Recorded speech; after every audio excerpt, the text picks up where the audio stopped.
Hello friends, मैं मुकेश कुमार आप सबको अपने YouTube channel MK maths world पे स्वागत करता हूँ। आज बहुत दिनों के बाद फिर से ऑनलाइन आया हूँ। तो चलिए हम लोग आज कुछ पढ़ने वाले हैं। क्लास 11 में एक चैप्टर है सेट्स, उसमें हम लोग को पढ़ना है इक्वल सेट्स और इक्विवेलेंट सेट्स के बारे में। तो इस वीडियो में हम लोग जानेंगे कि इक्वल सेट्स होता क्या है, इक्विवेलेंट सेट्स होता क्या है, और साथ में ये भी जानने की कोशिश करेंगे कि दोनों में डिफरेंस क्या है। ठीक है, तो चलिए वीडियो को स्टार्ट करते हैं। सबसे पहले देख लेते हैं इक्वल सेट्स को। इस टर्म से ही एकदम क्लियर है कि ये दो सेट इक्वल होने वाली बात है। कब होगी? जब उसका एलिमेंट्स जो है ना एग्जैक्टली सेम हो जाए। एक सेट का सारा एलिमेंट्स दूसरे सेट के सारे एलिमेंट्स के साथ हूबहू फेस वैल्यू भी और नंबर ऑफ एलिमेंट्स भी सारे सेम होने चाहिए। तो चलिए इसका डेफिनेशन को देख लेते हैं। टू और more sets are said to be equal sets if they have precisely या exactly the same elements written in any order. यहाँ पे एक चीज और मेंशन किया गया है, किसी भी ऑर्डर में लिखा होना चाहिए। ठीक है, आपके पास जो भी एलिमेंट सेट ए में होगा वही एलिमेंट सेट बी में होगा। जितने नंबर में सेट ए में एलिमेंट्स होंगे उतने ही नंबर में सेट बी में एलिमेंट्स होंगे। लिखने का ढंग कुछ भी हो सकता है, आप उसको असेंडिंग कर दो, डिसेंडिंग कर दो, या किसी भी ऑर्डर में आप लिखो, उससे कोई इस पे असर पड़ने वाला नहीं है।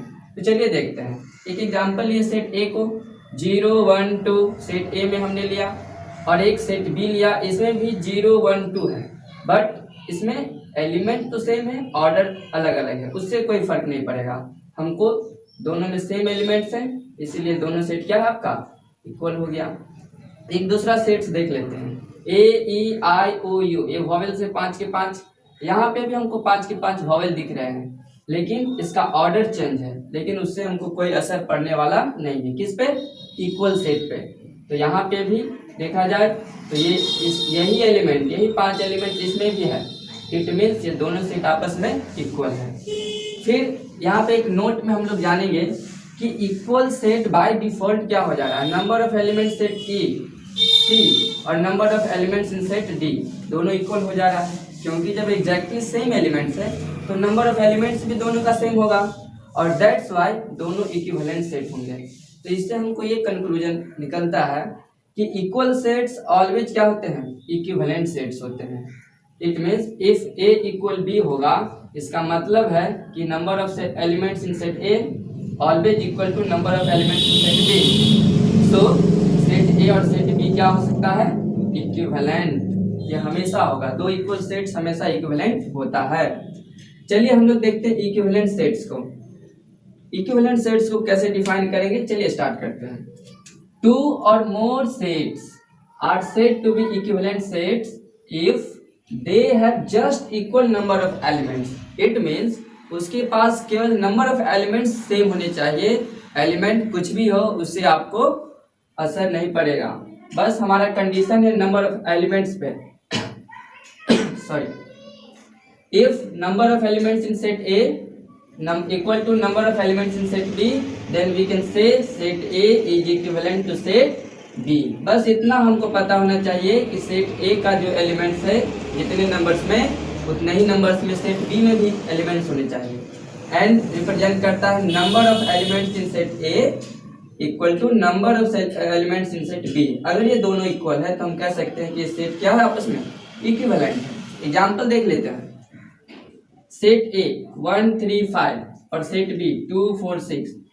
देखा जाए तो ये सारे एलिमेंट्स इस एलिमेंट से क्या है? बिल्कुल डिफरेंट है, but number of elements in set A equal है number of elements in set B. यहाँ पे भी 3 एलिमेंट आपको दिख रहा है और यहाँ पे भी आपके पास 3 एलिमेंट है। क्लियर हो गया कि number of elements in A equal to 3, number of elements in B equal to 3, 10 number of elements A equal to number of elements B.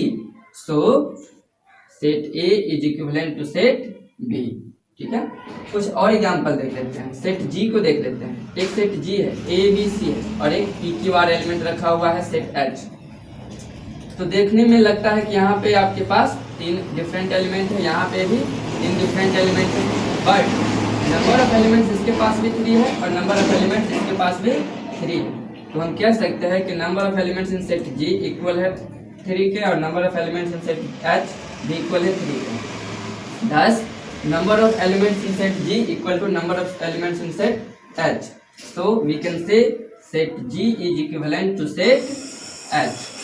अब यहाँ से हम एक नोट लिखेंगे, वो नोट क्या होगा कि 2 इक्विवेलेंट सेट्स में और may not be equal sets. It's means 2 equivalent set equal set भी हो सकता है और ये भी हो सकता है कि वो इक्वल सेट ना हो, क्योंकि यहाँ पे हमको बस नंबर इक्वल होने चाहिए, एलिमेंट्स के नंबर इक्वल होने चाहिए, एग्जैक्टली सेम नहीं होने चाहिए। लेकिन अगर हो भी जाता है फिर भी इक्वल रहता है, इक्विवेलेंट रहता है। तो एग्जांपल के थ्रू क्लियर होगा, देख लेते हैं। यहाँ पे हमने एक सेट लिया एक्स वाई जेड, इसका एलिमेंट है। यहाँ पे हमने एक सेट लिया भी, इसका भी जेड वाई एक्स एलिमेंट्स है। इसके पास भी 3 एलिमेंट है, इसके पास भी 3 एलिमेंट है। तो इस हिसाब से देखा जाए तो ये दोनों क्या हो गया, इक्विवेलेंट सेट हो गया। क्लियर है, इक्विवेलेंट सेट है। और साथ में देखा जाए तो इसके पास जो एलिमेंट्स वही एलिमेंट्स इसके पास है, मतलब ये इक्वल भी है। इक्विवेलेंट तो पहले था, फिर इक्वल भी हो गया। फिर दूसरा लेते हैं, x लेते हैं एक सेट और एक सेट y लेते हैं। x का एलिमेंट है 1 3 7 और y का एलिमेंट है 7 5 12। तो देखा जाए तो यहाँ पे नंबर ऑफ एलिमेंट्स 3 है, यहाँ पे भी नंबर ऑफ एलिमेंट्स 3 है। तो ये दोनों इक्विवेलेंट हो गया, x इक्विवेलेंट टू y।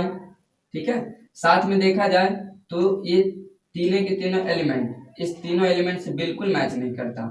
ठीक है, तो ये क्या हो गया, इक्वल सेट नहीं हुआ, क्योंकि मैच करता एग्जैक्टली सेम रहता तो होता। यहाँ पे इक्वल नहीं है। यहाँ पे क्या था, नंबर ऑफ एलिमेंट्स भी इक्वल था और मैच भी करता था, सारा एलिमेंट वही था, तो इसीलिए ये इक्वल भी था और इक्विवेलेंट भी था।